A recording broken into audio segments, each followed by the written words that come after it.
Assalamualaikum warahmatullahi wabarakatuh. Perkenalkan, nama saya Lisanti. Saya di sini akan menjelaskan bagian bab 1. Bab pertama yaitu pendahuluan. Latar belakang. Di sini untuk sistem informasi akuntansi merupakan bagian yang terpenting dari seluruh informasi yang diperlukan oleh suatu perusahaan. Informasi akuntansi yang dimaksud terutama yang berhubungan dengan data keuangan perusahaan, agar data keuangan yang ada dapat dimanfaatkan baik oleh pihak manajemen maupun pihak di luar perusahaan. Maka data tersebut disusun dalam bentuk yang sesuai. Dan di sini maksud dan tujuan penelitian. Maksud dan tujuan penelitian yaitu menjelaskan pengertian dari sistem informasi siklus MSDM atau penggajian di PT Maju Bersama. Dan di sini juga untuk menjelaskan aktivitas siklus pengajian dan operasi pemrosesan informasi terkait yang dijalankan dalam siklus manajemen sumber daya manusia atau penggajian di PT Maju Bersama. Dan di sini untuk mengidentifikasi ancaman-ancaman utama dalam siklus atau penggajian dan berbagai prosedur pengendalian internal untuk menghadapi ancaman tersebut.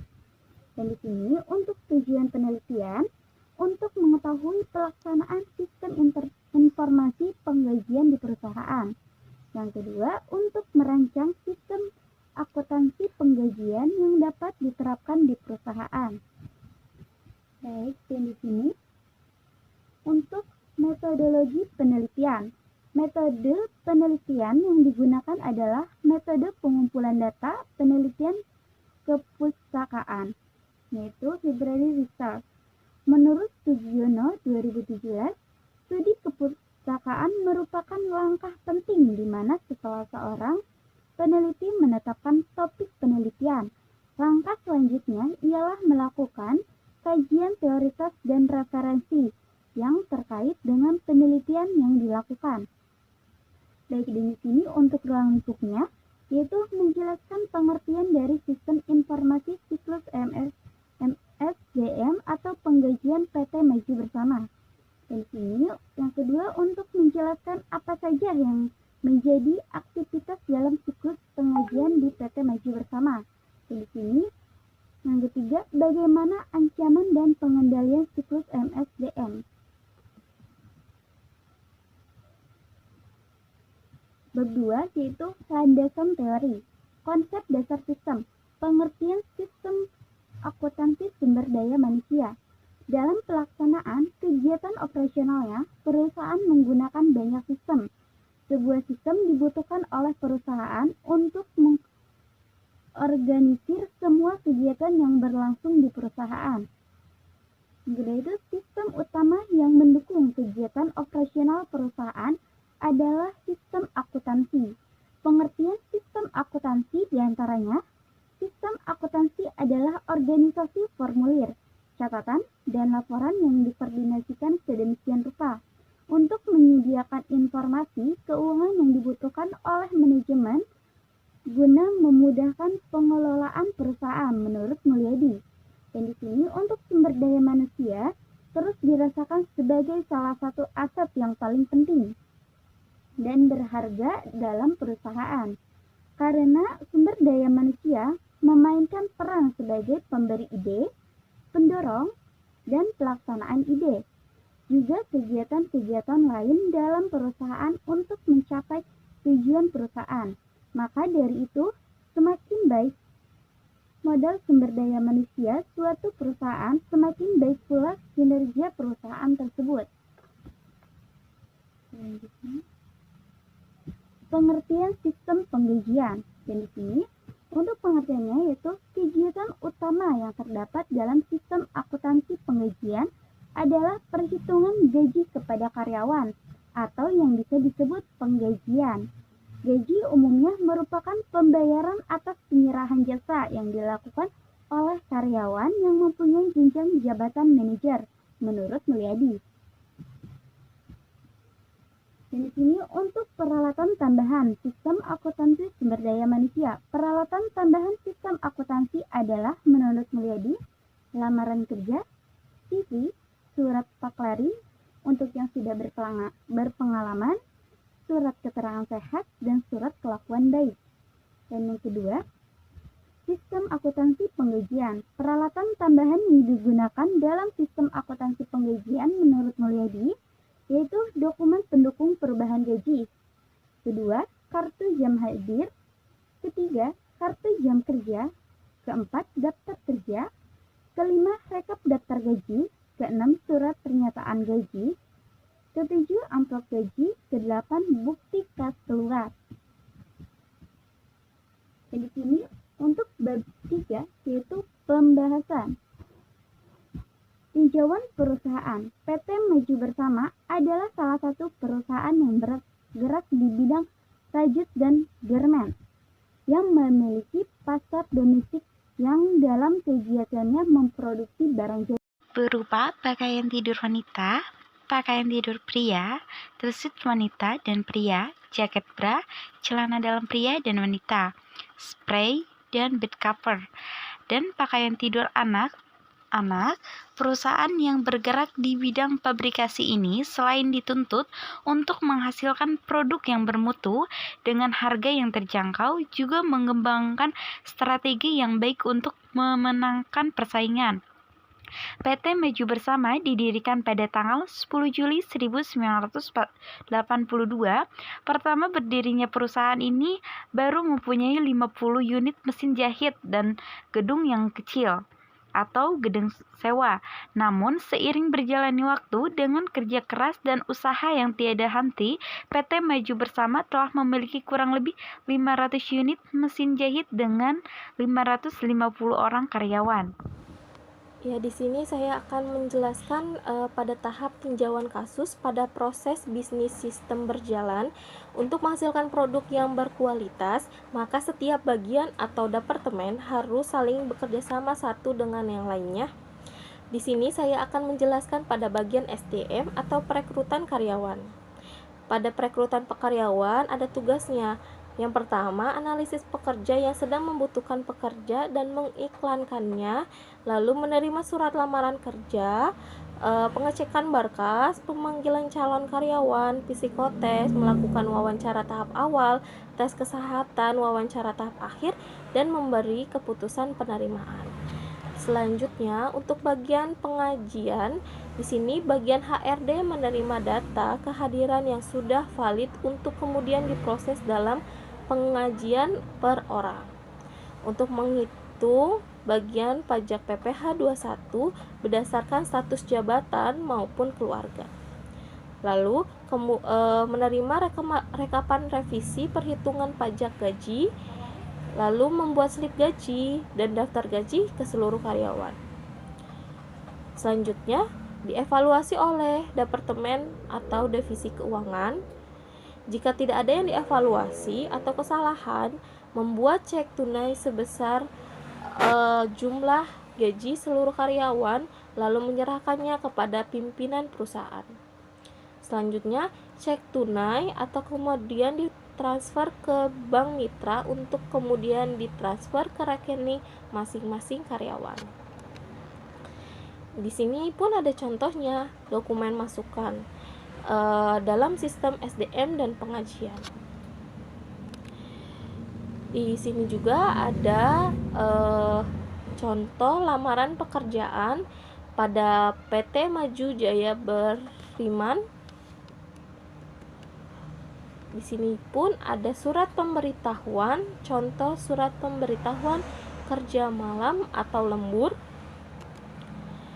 Di sini ada contoh dokumen keluaran yaitu slip gaji.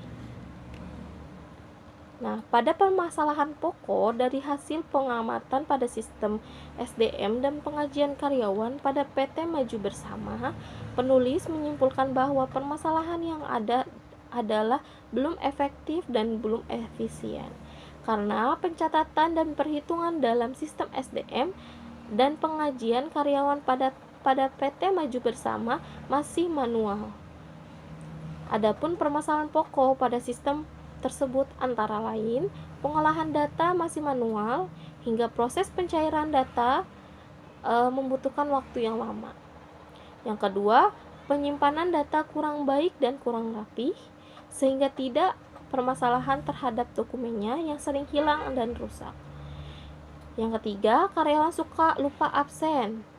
Yang keempat, karyawan suka lupa menuliskan telat di buku absensi, harus menyediakan banyak uang receh untuk pengajian karyawan. Tingkat kejujuran sangat dibutuhkan pada proses pengabsenan karyawan. Adapun pemecahan masalah setelah penulis melihat permasalahan di atas, maka penulis mencoba memberikan suatu alternatif dari permasalahan yang terjadi agar setiap permasalahan dapat teratasi dengan baik. Setidaknya dapat mengatasi permasalahan yang ada. Adapun alternatif yang dapat digunakan yaitu pertama, perlu adanya penerapan sistem yang baru, yaitu sistem komputerisasi, sehingga pengolahan data dapat lebih cepat dan akurat. Kesalahan dapat meminimalisir dengan adanya sistem komputerisasi ini. Yang kedua, dengan adanya komputerisasi ini, terutama penggunaan database, maka data-data tertata rapi sehingga sewaktu-waktu membutuhkan informasi mengenai pembayaran dapat dilakukan secara cepat. Yang ketiga, penulisan mengusulkan untuk menggunakan aplikasi Microsoft Visual Basic versi 6 dan didukung oleh Microsoft Access 2007 sehingga data-data yang berkaitan di sistem pengajian karyawan pada PT Maju Bersama dapat tersimpan dengan baik dan permasalahan kehilangan data atau rusak dapat diatasi dengan segera. Di sini saya akan menjelaskan tentang analisis kebutuhan software. Analisis kebutuhan fungsional. Kebutuhan fungsional berisi proses-proses yang nantinya dilakukan oleh sistem dan informasi-informasi yang dihasilkan oleh sistem. Analisis kebutuhan fungsional pada sistem SDM dan penggajian. Sistem harus dapat melakukan proses entry data karyawan, pelanggan, absensi. Yang pertama yaitu pengguna yang ingin menjalankan sistem harus memiliki nick dan password untuk dapat memasuki sistem. Yang kedua, pengguna dapat melakukan input data pelanggan baik member maupun non-member untuk kebutuhan transaksi, baik kode pelanggan, nama pelanggan, dan lain-lain. Yang ketiga, pengguna dapat melakukan input data absensi baik waktu tiba dan waktu pulang dengan memasukkan kode karyawan, waktu tiba, waktu pulang, dan lain-lain. Yang keempat, pengguna dapat melakukan input data pelanggan baru dengan memasukkan kode pelanggan, nama, alamat, dan nomor telepon. Dan yang kelima, pengguna dapat melakukan input data karyawan untuk kebutuhan transaksi baik NIM dan nama. Untuk yang selanjutnya yaitu ada use case diagram. Use case diagram adalah untuk menampilkan interaksi aktor dengan sistem, di mana aktor merupakan entitas dalam sistem atau seseorang yang terlibat dalam aplikasi penggajian yang berinteraksi dengan sistem yang dibangun. Untuk menghasilkan produk yang berkualitas, maka setiap bagian atau departemen harus saling bekerja sama satu dengan yang lainnya guna mencapai tujuan perusahaan. Adapun proses bisnis sistem berjalan pada bagian SDM dan penggajian antara lain. Yang pertama, yaitu ada bagian SDM atau perekrutan karyawan, yaitu meliputi analisis pekerjaan yang sedang membutuhkan pekerjaan dan mengiklankannya. Kemudian menerima surat lamaran, pengecekan berkas, pemanggilan calon karyawan, psikotes, melakukan wawancara tahap awal, tes kesehatan, wawancara tahap akhir, dan yang terakhir memberi keputusan penerimaan.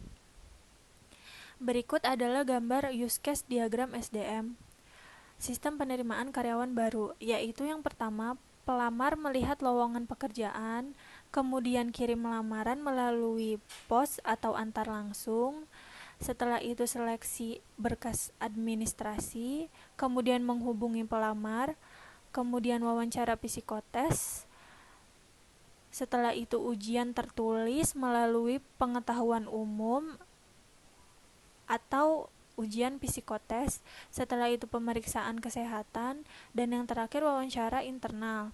Untuk SDM-nya sendiri yaitu adalah laporan, serta untuk kacapnya itu adalah wawancara internal. Yang kedua yaitu ada bagian penggajian. Deskripsi dalam perancangan sistem ini diharapkan untuk mempermudah perusahaan dalam penggajian yang bertugas mencatat dan memproses data yang digunakan untuk membayar pegawai atas layanan yang mereka atau pegawai berikan pada perusahaan. Dalam perkembangan zaman sekarang, teknologi sangatlah penting. Sudah banyak perusahaan yang melakukan pengolahan data dengan bantuan komputer karena praktis, efisien, dan akurat dengan menggunakan pengabsenan kehadiran sidik jari. Dalam aplikasi ini terdapat 3 entitas, yaitu admin, merupakan seseorang yang mengatur sistem ini berjalan dan menjadi operator aplikasi penggajian ini. Yang kedua ada pegawai, merupakan seseorang yang memberikan jasa kepada perusahaan kemudian jasanya dibayar dengan upah kerja uang.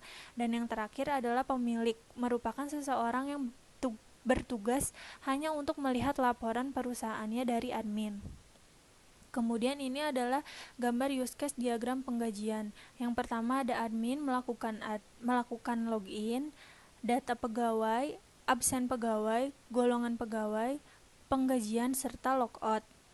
Untuk pegawai itu sendiri di sini ada login, registrasi pegawai, absen sidik jari serta melakukan logout. Dan yang terakhir yaitu ada pemilik melakukan login, lihat laporan, kemudian logout. Untuk yang selanjutnya di sini ada activity diagram. Activity diagram adalah bentuk visual dari alir kerja yang berisi aktivitas dan tindakan, yang juga dapat berisi pilihan, pengulangan, dan konsekuensi. Dalam Unified Modeling Language, diagram aktivitas dibuat untuk menjelaskan aktivitas komputer maupun alur aktivitas dalam organisasi. Kemudian di sini ada gambar activity diagram SDM. Di sini ada 2 yaitu bagian SDM dan sistem. Yang pertama yaitu melakukan login, validasi, user dan password, kemudian halaman utama, pilih data pelamar, tampil data pelamar, kriteria, tampil data kriteria, seleksi, tampil data seleksi, menampilkan ranking, dan yang terakhir yaitu ada laporan. Dan untuk yang selanjutnya di sini ada gambar activity diagram penggajian. Di sini ada karyawan, personalia, bagian keuangan, manajer, dan bank. Yang pertama yaitu melakukan absensi, merekap data karyawan, menghitung gaji karyawan, rekap data gaji karyawan, menerima rekap data gaji, menyetujui rekap gaji, membuat data gaji karyawan, menerima list gaji karyawan, transfer gaji, serta yang terakhir menerima gaji dan selesai. Kemudian untuk yang selanjutnya yaitu desain Entity Relationship Diagram atau IRD. Entity Relationship Diagram atau IRD merupakan model data berupa notasi grafis dalam pemodelan dan konseptual yang menggambarkan hubungan antara penyimpanan. Kemudian berikut ini adalah gambar dari IRD. Di sini ada pegawai yang di dalamnya meliputi tanggal lahir, agama, alamat, NIP, nama, ID golongan, jenis kelamin, status yang akan mendapat potongan, serta yang terakhir adalah jumlah anak. Dari pegawai kemudian akan mendapat gaji dan tunjangan yang di dalamnya meliputi tunjangan istri, suami, ID gaji, tunjangan beras, tunjangan fungsional, HPP, NIP, gaji pokok, tunjangan struktur, serta tunjangan anak. Dari gaji dan tunjangan ini akan dihitung yaitu potongan yang di dalamnya meliputi NIP dan beras. Untuk logika rekod struktur atau LRS adalah representasi dari struktur rekod-rekod pada tabel-tabel yang terbentuk dari hasil antar himpunan entitas. Di sini ada gambar LRS. ada login. Untuk ada 2 tipe, ada master kartap dan master magang. Untuk master karyawan tetap ini ada gaji kartap dan THR kartap. Untuk master magang hanya ada gaji magang. Baik, di sini untuk spesifikasi file. Spesifikasi file merupakan penjelasan mengenai bentuk-bentuk file database yang digunakan untuk mengolah proses sistem. Adapun dokumen-dokumen digunakan dalam mengolah data perhitungan gaji karyawan adalah 1. Nama dokumen, yaitu data karyawan. Fungsi berisi keterangan data karyawan. Sumber bagian administrasi keuangan. Aliran data dari bagian administrasi keuangan ke bagian akuntansi. Kedua, nama dokumen, data penggajian dan tunjangan. Fungsi untuk mengetahui hasil dari proses perhitungan gaji. Sumber bagian akuntansi. Aliran data yaitu dari bagian akuntansi ke direksi. Saya Dewi Suci ingin melanjutkan untuk pemaparan spesifikasi file. Di sini ada nomor 3, nama dokumen laporan data karyawan, fungsi berisi laporan keterangan data karyawan, sumber bagian administrasi keuangan, aliran data dari bagian administrasi keuangan ke bagian akuntansi. Nomor 4, nama dokumen laporan data gaji karyawan, fungsinya berisi laporan data gaji karyawan, sumbernya yaitu dari bagian akuntansi, aliran datanya dari bagian akuntansi ke bagian administrasi keuangan dan direksi. Selanjutnya itu kelas diagram. Kelas diagram adalah diagram UML yang menggambarkan kelas-kelas dalam sebuah sistem dan hubungannya antara satu dengan yang lain, serta dimasukkan pula atribut dengan operasi. Di sini ada contoh kelas diagram PT Maju Bersama. Pertama yaitu ada tabel gaji. Tabel gaji terdiri dari NIK, nama, hari kerja, hadir, lemburnya berapa hari, upah lembur, gaji pokok, dan jabatan. Lalu ada tabel karyawan.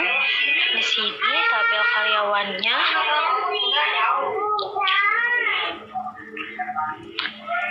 berisi NIK, nama, tempat lahir, tanggal lahir, jenis kelamin, agama, status, alamat pendidikan, divisi, jabatan, tanggal masuk. Lalu ada tabel absensi yang berisi NIK, nama, hari kerja, dan jumlah hadir, dan tabel user yang berisi NIK, password, dan hak akses.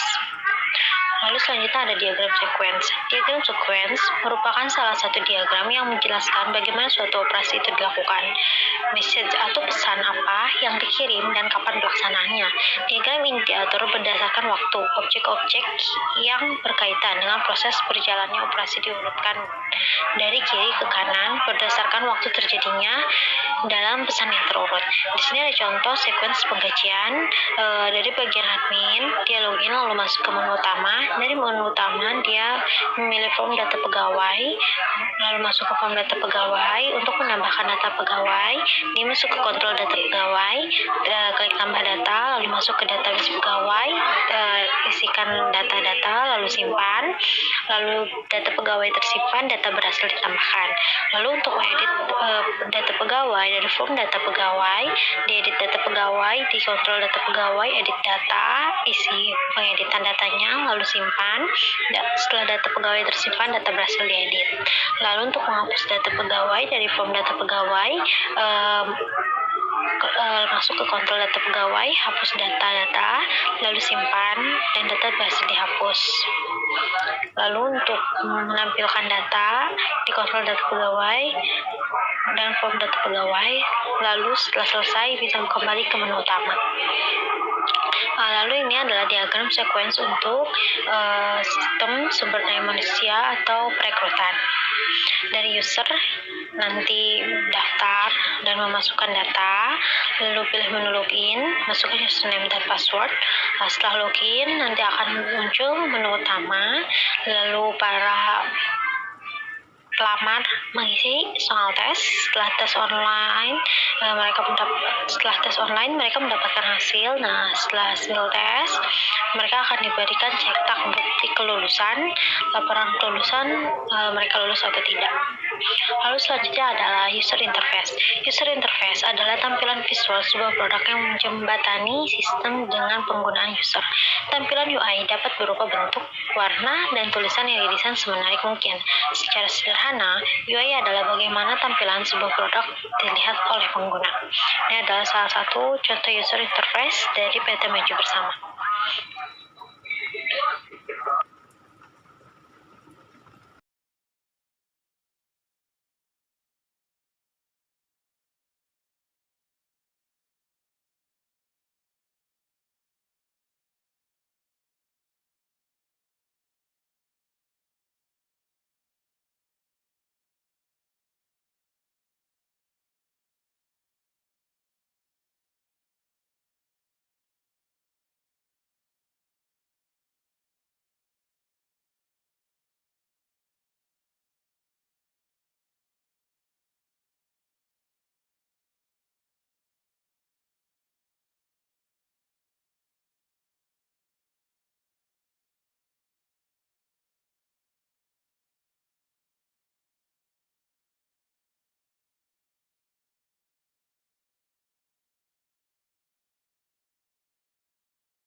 Ada 3.5.2 testing. Pengertian testing menurut para ahli, menurut Myers tahun 1979, testing merupakan proses eksekusi program ataupun sistem secara intens untuk menemukan error. Menurut Hazel, menurutnya testing merupakan aktivitas yang digunakan untuk dapat melakukan evaluasi suatu parameter ataupun kemampuan dari program atau sistem serta memastikan apakah sudah memenuhi kebutuhan ataupun hasil yang diharapkan. Menurut standar ANSI atau IEEE 1059, testing merupakan proses menganalisa suatu entitas aplikasi untuk mendeteksi perbandingan antara keadaan yang terdapat dengan keadaan yang diinginkan (di Page Error Box), serta mengevaluasi fitur-fitur dari entitas software.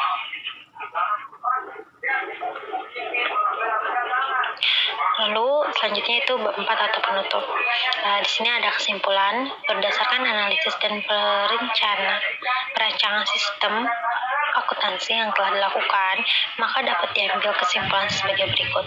Perusahaan sudah menggunakan sistem akuntansi penggajian, tetapi masih sederhana. Sistem yang saat ini digunakan masih memerlukan pengembangan untuk meningkatkan kegiatan operasional, khususnya kegiatan penggajian. Rancangan sistem akuntansi ini dibuat berdasarkan kelemahan ataupun permasalahan yang teridentifikasi, yaitu belum ada pemisahan tugas dan tanggung jawab di dalam bagian kepegawaian, koordinator presensi dan koordinator pembinaan pegawai, dan bagian keuangan koordinator gaji, koordinator akuntansi, dan koordinator pembayaran gaji, serta fungsi pemegang kas sebagai pembuat bukti kas keluar dan cek bank perlu pengawasan yang lebih. Sistem akuntansi penggajian terdapat beberapa saran. Pesanan penulis. Pertama, penggunaan rancangan sistem akuntansi penggajian dapat membantu dalam mengatasi kelemahan yang terjadi dalam kegiatan penggajian. Dua, penggunaan komputer khususnya pembuatan database dalam kegiatan penggajian sangat membantu untuk membuat dan menyimpan data.